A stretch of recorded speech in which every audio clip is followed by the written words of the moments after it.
মধুময় শ্রীধাম বৃন্দাবন। আজকে সখাদের সঙ্গে খেলা করছেন প্রাণ গোবিন্দ। শ্রীকৃষ্ণের বন্ধু কারা? মায়েরা, আপনারা যখন ধ্যান করে বৃন্দাবন দেখবেন তখন শ্রীকৃষ্ণের চারিপাশে বন্ধুদেরকে দেখতে পাবেন, কিন্তু তাদের নামগুলো যদি জানেন তাহলে তো ধ্যান করতে সুবিধে হবে। তাই শ্রীকৃষ্ণের বন্ধুদের নামগুলো বলছি, একটু শুনে নিন। শ্রীদাম, সুদাম, দাম, বসুদাম, সুবল, মহাবল, সুবাহু, মহাবাহু, স্তককৃষ্ণ, অর্জুন, লবঙ্গ, মধুমঙ্গল। কটা হলো? ও বাবা, আপনারা শুনেওছেন আবার গুনেওছেন। বাহ, 12 জন কৃষ্ণের বন্ধু।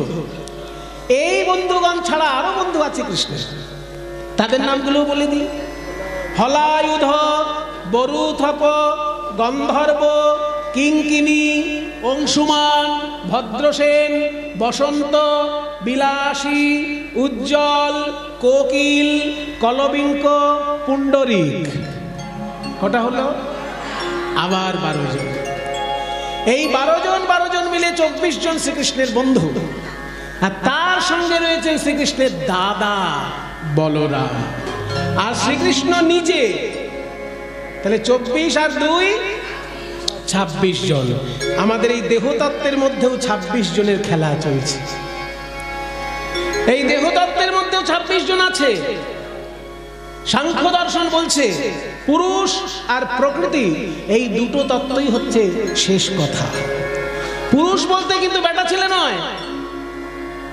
এমনি পুরুষ বলতে আমরা বুঝি বেটা ছেলে, কিন্তু সাংখ্য দর্শনের পরিভাষায় যখন পুরুষ বলবেন তার মানে বেটা ছেলে হলো না, তার মানে হলো ঈশ্বর তত্ত্ব। পুরীষু শয়তি ইতি পুরুষ। যিনি হৃদয় পুরীতে শয়ন করেন তাকে বলে পুরুষ। প্রত্যেকের হৃদয় পুরীতে যিনি শুয়ে আছেন, যিনি জাগ্রত হলে আমরা দেবতা হয়ে যাই, শুয়ে আছে বলে আমরা বুঝতে পারি না। আমাদের হৃদয় পুরীতে তিনি শুয়ে আছেন, সেই জন্য ভগবানের নাম পুরুষ। আর ভগবানকে যেহেতু পুরুষ বলা হচ্ছে, ভগবান ছাড়া বাকি যে কোনো জিনিসপত্র দেখছেন সব প্রকৃতি বলা হচ্ছে। তাই সাংখ্য দর্শনের ভাষায় পুরুষ প্রকৃতি মানে বেটা ছেলে আর মেয়ে ছেলে নয়। পুরুষ বলতে ঈশ্বর, আর প্রকৃতি বলতে ঈশ্বর ব্যতীত আর যা কিছু সব। সেই জন্য পুরুষ তত্ত্ব একটাই তত্ত্ব, আর প্রকৃতি তত্ত্ব রয়েছে 24টি। প্রকৃতির মধ্যে 24টি তত্ত্ব আছে। কি কি? পঞ্চ জ্ঞানেন্দ্রিয়, পঞ্চ কর্মেন্দ্রিয়, পঞ্চ তন্মাত্র, পঞ্চভূত, আর মন, বুদ্ধি, চিত্ত, অহংকার। পঞ্চ জ্ঞানেন্দ্রিয় কি কি? চক্ষু, কর্ণ, নাসিকা, জিহ্বা, ত্বক। পঞ্চ কর্মেন্দ্রিয় কি কি? মুখ, পানি, পাদ, পায়ু এবং উপস্থ। পঞ্চ তন্মাত্র কি কি? না, পঞ্চ জ্ঞানেন্দ্রিয় যাতে আকৃষ্ট হয় সেগুলো পঞ্চ তন্মাত্র। তৎ মাত্র, তার মধ্যেই ছুটে যায়, ওই জন্য এটা নাম তৎ মাত্র, তন্মাত্র। চোখ ছুটে যায় কোথায়? রূপে। কান ছুটে যায় কোথায়? শব্দে। নাক ছুটে যায় কোথায়? গন্ধে। ওই জন্য যেটার মধ্যে ছুটে যায় সেটাকে তন্মাত্র বলে। পঞ্চ জ্ঞানেন্দ্রিয় কোথায় কোথায় ছুটে যায়? না, শব্দ, স্পর্শ, রূপ, রস, গন্ধ। আর পঞ্চভূত কি কি? না, ক্ষিতি, অপ, তেজ, মরুত, বোম। দেখুন, যে কটা তত্ত্ব বললাম, বিশ্ব ব্রহ্মাণ্ডে আপনি যে কোনো জিনিস খোঁজ করবেন এইগুলোর মধ্যেই ঘোরাফেরা করবেন। ক্ষিতি, অপ, তেজ, মরুত, বোম, পঞ্চতত্ত্ব। এই যে মাইকের স্ট্যান্ড সামনে রয়েছে, কি দিয়ে তৈরি? প্লাস্টিক আছে, লোহা আছে। লোহাটা কোথা থেকে বেরিয়েছে? মাটির ভিতর থেকে বেরিয়েছে। ক্ষিতি মানেই তো মাটি। তাহলে ক্ষিতি, অপ, তেজ, মরুত, বোম এই 5টার মধ্যেই থাকবে। আপনি যে কোনো একটা জিনিস বার করুন, দেখুন এই 5টার মধ্যে কোনো একটাই থাকবে সেটা। তাই সাংখ্য দর্শন বলছে বিশ্ব ব্রহ্মাণ্ডে 2টি মাত্র তত্ত্ব, পুরুষ আর প্রকৃতি। পুরুষ মানে ঈশ্বর, প্রকৃতি মানে ঈশ্বর ব্যতীত অন্য সমস্ত কিছু। সেগুলো 24টি সংখ্যায়। পঞ্চ জ্ঞানেন্দ্রিয়, পঞ্চ কর্মেন্দ্রিয়, পঞ্চ তন্মাত্র, পঞ্চভূত এবং মন বুদ্ধি চিত্ত অহংকার, এই 24 জনকে নিয়ে খেলা করছেন ঈশ্বর। সেই জন্য 12 জন বন্ধু আর 12 জন গোপাল, 12 জন উপগোপাল, 24 জন বন্ধু নিয়ে শ্রীকৃষ্ণ খেলা করছে। দেহতত্ত্বের সঙ্গে বৃন্দাবন তত্ত্বের এই মিলন। কিভাবে খেলা করছেন তারা? আজকে এই 24 জনের মধ্যে দ্বিতীয় জনের কথাটা আমরা একটু বিস্তারিতভাবে শুনব। 12 জন যে প্রধান বন্ধু কৃষ্ণ, তার মধ্যে প্রথম বন্ধুর নাম শ্রীরাম। শ্রীরাম হচ্ছেন রাধারানীর দাদা। আর দ্বিতীয় বন্ধু হচ্ছেন সুদাম। ওই সুদামকে নিয়ে আজকে আমরা লীলা রস আস্বাদন করব। ওই সুদামা পূর্বজন্মে কে ছিল সেটা জানব, এবং শ্রীকৃষ্ণের সঙ্গে তার যে লীলা রস সেটা আজকে আমরা আস্বাদন করব। কিভাবে বৃন্দাবনের তীরে খেলা করছে। নাও তিয়ট গান দাও। রাম আস্তে আস্তে বলে নি আগে। পদটি হচ্ছে রাম কানাই কালিন্দির তীর। পদটার কথাগুলো, কারণ আমি গান গাইনি তো কথাগুলো বুঝতে পারবেন না। তিয়ট তালে গান হবে। রাম কানাই মানে বলরাম এবং কৃষ্ণ কালিন্দির তীরে, কালিন্দি মানে যমুনা, যমুনার তীরে খেলা করছে। এবার দুপুরের যেহেতু লীলাটি হয়, ওই জন্য দুপুরের রাগে গানটি চলছে। রাগের মধ্যে দিয়ে দুপুর করে নেওয়া হচ্ছে। রাম কানাই দুপুরে যে রাগ গাওয়া হয় তার নাম সারাঙ্গ। সারাঙ্গ রাগ দুপুরে গাওয়া হয়, এই জন্য সারাঙ্গ রাগে তিয়ট, সারাঙ্গ তিয়ট বলে এটাকে। রাম কা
দেখো যমুনার তীরে আলো করে দুটি ভাইয়ে খেলা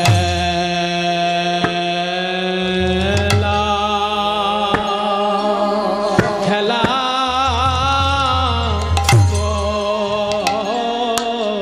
রে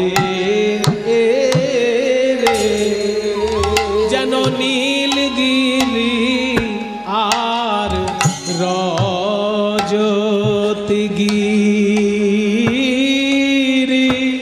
দুটি ভাইয়ে খেলা করে নীলগিরি আর রজতগিরি দুটি ভাইয়ে খেলা করে যেন নীলিয়া রজতগিরি দুটি ভাইয়ে খেলা করে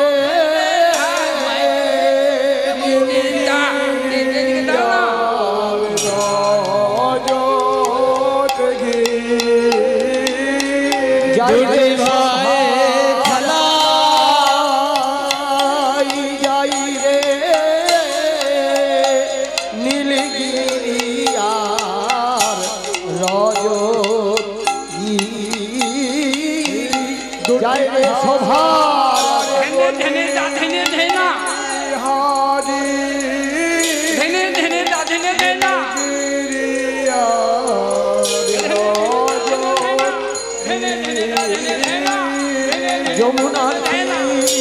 লালো করি যমুনার তীরালো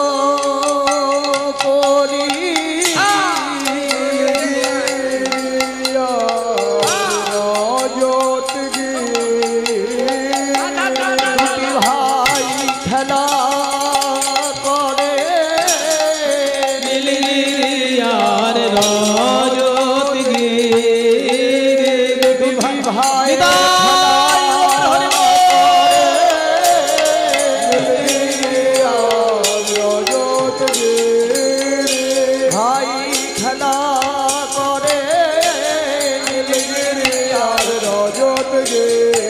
দুটি ভাই খেলা করে আর রজত দুটি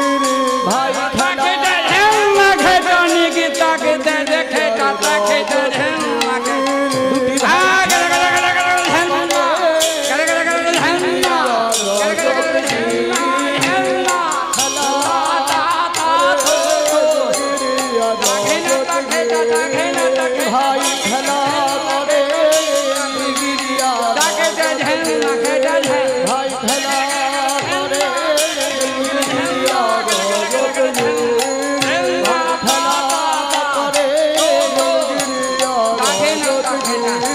যমুনা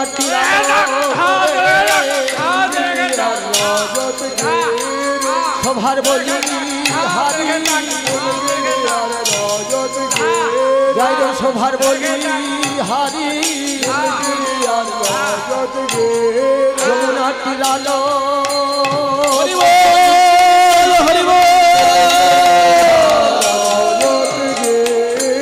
যমুনার তীরালো করি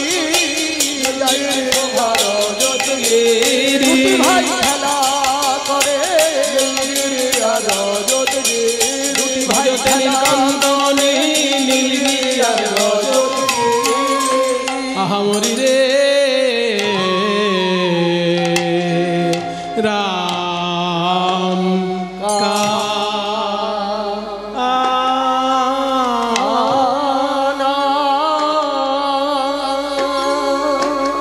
রাম কানাই কালিন্দির তীরে কৃষ্ণ বলরাম খেলা করছেন 24 জন বন্ধুকে সঙ্গে নিয়ে। তার মধ্যে আজকে শ্রীরামের পাশে রয়েছে সুদামা। এই সুদামা পূর্বজন্মে কে? ওই দেখুন মন্দিরের মধ্যে যে বিরাজ করছেন প্রভু শ্রী রামচন্দ্র। রামচন্দ্রের বাঁদিকে রয়েছেন মা সীতা, আর সীতা রামচন্দ্রের যুগলের ডান দিকে রয়েছেন লক্ষ্মণ, আর তাদের সকলের বাঁদিকে রয়েছেন যিনি, তিনি হলেন ভরত। রামচন্দ্র আর ভরত এই দুইজন ছিল একটু কালো মতন, আর লক্ষ্মণ আর শত্রুঘ্ন এই দুজন ছিল ফর্সা। দুটো ভাই একটু শ্যামলা বরণ, আর দুটো ভাই ফর্সা। ফর্সা দুই ভাই, তারা হলো শত্রুঘ্ন এবং লক্ষ্মণ।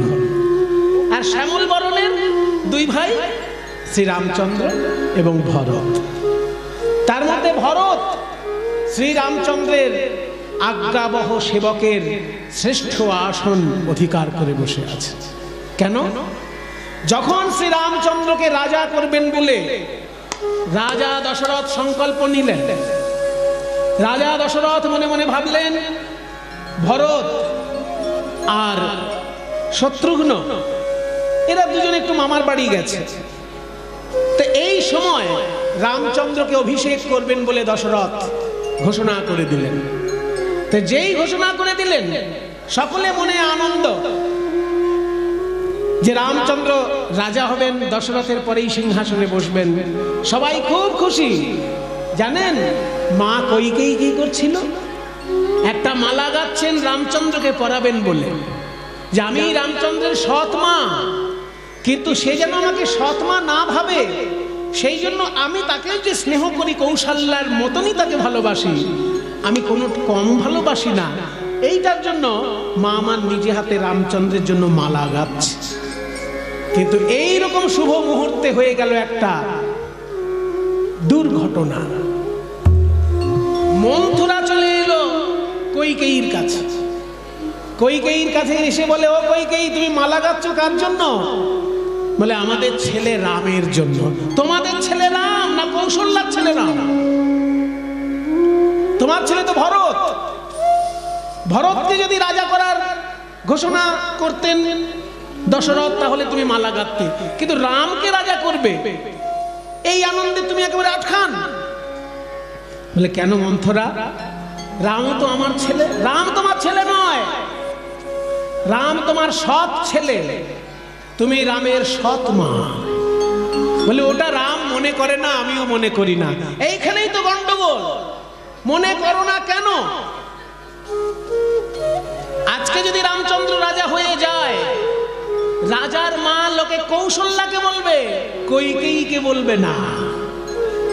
কৈকেয়ীকে বলবে ভরতের মা, আর রাজার মা বলা হবে কৌশল্যাকে। আর তুমি সেই রামের জন্য মালা গাচ্ছ। বলে, তাহলে মন্থরা তুই কি করতে বলিস? হকের দাবি চেয়ে নাও। শোনো কৈকেয়ী, দশরথ রাজার অনেক স্ত্রী আছে, কিন্তু সব থেকে বেশি স্বামী সেবা যদি কেউ করে থাকে, সে হচ্ছে কৈকেয়ী। মায়েরা, আপনাদের সকলের কিন্তু এই তথ্যটা জানা নেই। আমরা রামচন্দ্রের মা হিসেবে কৌশল্যা দেবীকেই সব থেকে বেশি শ্রদ্ধা করি, আর কৈকেয়ীর নাম শুনলেই ঘেন্না করি, যে কৈকেয়ীর জন্য রামকে বনবাসে যেতে হয়েছে, তাই না? কৈকেয়ীর জন্য রামকে বনবাসে যেতে হয়েছে, এই জন্য কৈকেয়ীর উপর সবার রাগ। কিন্তু আপনারা শুনলে অবাক হবেন যে দশরথ রাজা যতবার অসুস্থ হয়েছেন, এই কৈকেয়ী সেবা করেছে। মা কৈকেয়ীর মতন পতিপরায়ণা স্ত্রী দ্বিতীয় নেই। কারণ যখন সম্বরাসুরের সঙ্গে যুদ্ধ হয়েছিল দশরথের, সেই সময় সারা গায়ে বানের খোঁচা খেয়ে খেয়ে দশরথের রাজার সারা গায়ে এত ঘা হয়ে গেছিল যে মৃত্যু মুখে পতিত হয়েছিল দশরথ। তখন কবিরাজ বলেছিল যে 24 ঘন্টা ওষুধ দেবার জন্য একজন চাই।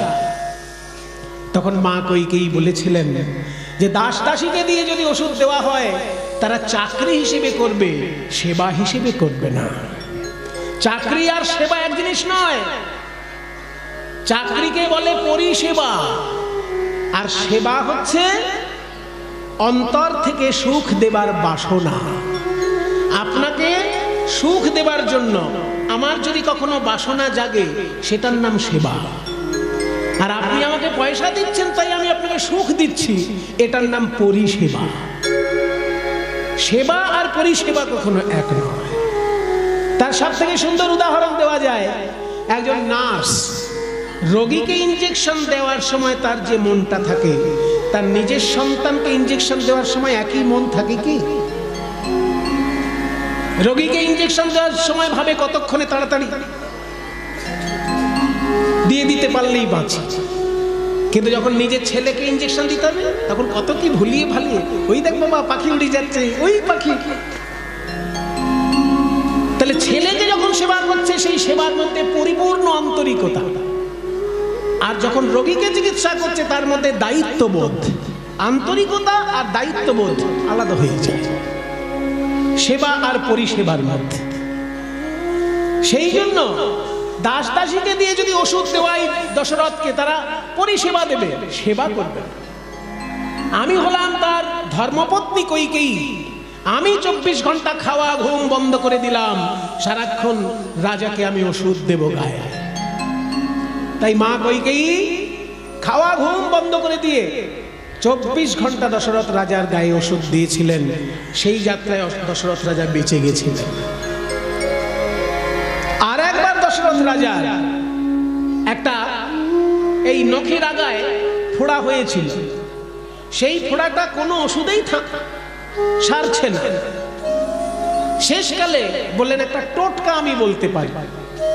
টোটকা হলো যে এই ফোড়াটা যদি কারোর মুখের মধ্যে দেওয়া হয়, তার গরম লালা লেগে এই ফোড়াটা ফাটবে, অন্য কোনো উপায়ে এই ফোড়া ফাটবে না। তো এই ফোড়া যদি মুখের মধ্যে ফাটে, তাহলে তো পুজ রক্ত সবকিছু মুখে চলে যাবে। সব রাজকন্যা গিন্নি হয়ে এসেছে দশরথ রাজা, কে ওই ফোড়া মুখে নেবে বলুন? ঘেন্নার জন্য কেউ মুখে নিতে চাইলেন না। মা কইকেয়ী বললেন যে আমি লজ্জা ঘৃণা সমস্ত কিছু ত্যাগ করতে পারি আমার পতি দেবতার জন্য। তাই সেই সময় তিনি ওই ফোড়াটি যে হয়েছিল সেটাকেও নিরাময় করে দিয়েছিলেন। কাজেই সুন্দরী স্ত্রী হচ্ছেন সুমিত্রা দেবী। রাজা দশরথের যত স্ত্রী ছিলেন তার মধ্যে সব থেকে সুন্দরী স্ত্রী সুমিত্রা দেবী, কিন্তু সব থেকে দায়িত্বশীলা কৌশল্যা, আর সব থেকে সেবা পরায়ণা মা কইকেয়ী। তিনজন স্ত্রীর তিন রকম বৈশিষ্ট্য ছিল। তাই সেবা করে তুমি দুবার রাজা দশরথকে মৃত্যুর ঘর থেকে ফিরিয়ে এনেছো। তোমার দুটো জিনিস পাওনা আছে, দশরথের কাছে চেয়ে নাও। দশরথকে বলো যে রামচন্দ্রকে রাজা করা চলবে না, তোমার ভরত যাতে রাজা হয় সেই প্রতিশ্রুতি দিতে হবে। 2 নম্বর, ওই রামচন্দ্র যেন 14 বছরের জন্য বনবাসে যায়। এই দুটো প্রতিশ্রুতি তুমি রাজা দশরথের কাছ থেকে আদায় করে নাও, কারণ তুমি চিকিৎসা করে দুবার তাকে মৃত্যুর ঘর থেকে বাঁচিয়ে এনেছো। আর রাজা দশরথ বলেছেন যে কইকেয়ী তুমি কি চাও বলো। তখন কইকেয়ী বলেছিল যে আমি মাইনে পাওয়ার জন্য আপনার সেবা করিনি, আমি আপনার ধর্মপত্নী, তাই আপনার সেবা করেছি। আপনার কাছে কিছু চাই না, যদি কিছু কখনো লাগে আমি চেয়ে নেব। এই চেয়ে নেবো তুমি বলেছিলে তখন চাওনি, আজকে চাওয়ার দিন এসেছে, আজকে চেয়ে নাও। 1 নম্বর যে রাজা করতে হবে ভরতকে, 2 নম্বর রামচন্দ্রকে 14 বছরের জন্য বনবাসে পাঠাতে হবে। যখনই মন্থরার এই বুদ্ধি শুনল, দুর্বুদ্ধি বলবেন না সুবুদ্ধি বলবেন সেটা আপনাদের ব্যাপার, কিন্তু এই বুদ্ধির কথা যখনই শুনলেন ওই কইকেয়ী, সব ঘরে আলো জ্বলছে, আগামীকাল রামচন্দ্র রাজা হবে, কিন্তু কইকেয়ী দেবীর ঘরের সব আলো নিভিয়ে দিলেন। তখনকার দিনে বড় লোকদের একটা বাড়ি থাকতো, বাড়িটার নাম হতো, এসব সবাই জানে না, এগুলো সব গোপন ইতিহাস আমাদের। যারা রাজা জমিদার সেই ধরনের বড় লোক, যারা চুনোপুটি বড় লোক নয়, রাজা জমিদার যেসব বড় লোক, তাদের একটা বাড়ি থাকতো, বাড়িটার নাম হচ্ছে গোসাঘর। গোসাঘর, কেউ রেগে গেলে সে তখন ওই বাড়িতে চলে যেত, মূল বাড়িটা ছেড়ে ওই বাড়িতে চলে যেত, রাগ প্রকাশের বাড়ি। তাই মা কইকেয়ী তখন মূল রাজবাড়ি ছেড়ে ওই গোসাঘরে গিয়ে প্রবেশ করলেন, সব আলো নিভিয়ে দিলেন। রাজা দশরথ বললেন যে সারা বাড়িতে আলো জ্বলছে, কিন্তু আমার কইকেয়ী কেন নেই এখানে? বলে কইকেয়ী রয়েছে গোসাঘরে। হ্যাঁ, আনন্দের দিনে গোসাঘরে কি জন্য? ছুটে চললেন রাজা দশরথ, কইকেয়ী কি হয়েছে তোমার?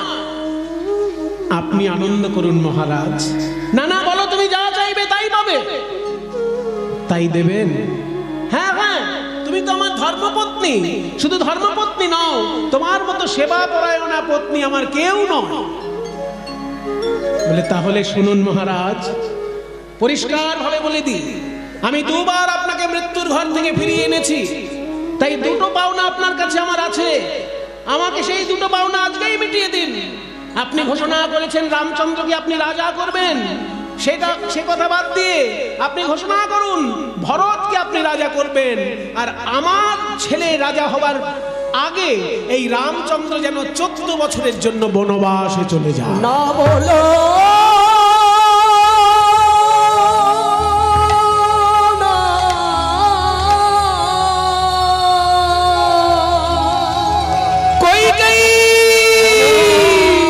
কথা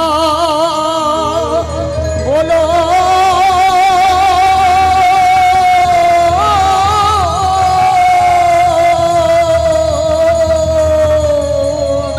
তুমি কি শোনালে কইকেয়ী?